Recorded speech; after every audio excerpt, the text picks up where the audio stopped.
तेव्हा अण्णा हजारे यांनी देखील अरविंद केजरीवाल आणि त्यांच्या आम आदमी पार्टीवरती टीका केलेली आहे। खास करून मद्य धोरण घोटाळ्या प्रकरणी त्याची फळं अरविंद केजरीवाल आणि आम आदमी पार्टींना मिळाली आहेत असं एक प्रकारे अण्णा हजारे सांगू पाहतायत। थेट जाऊया दिल्लीला, आमच्या प्रतिनिधी उर्वशी खोनात आपल्या सोबत आहेत। उर्वशी, आम आदमी पार्टीसाठी सगळ्यात धक्कादायक गोष्ट म्हणजे आता अरविंद केजरीवाल यांचा देखील पराभव झालेला आहे। काय पडसाद दिल्ली त्याचे उमटतात, काय याचे अर्थ जाणकारांकडून काढले जात आहेत?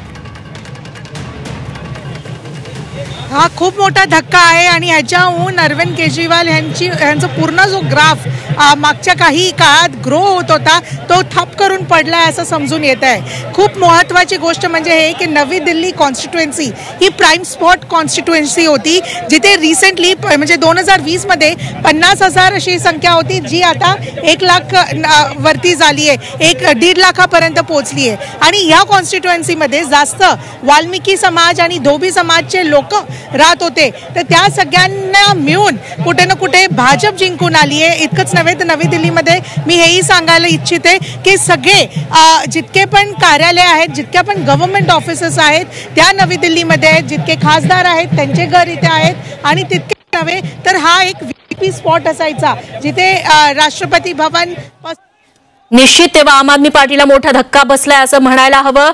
आतिशी, उर्वशी, धन्यवाद तुम्ही दिलेल्या सगळ्या सविस्तर माहितीबद्दल।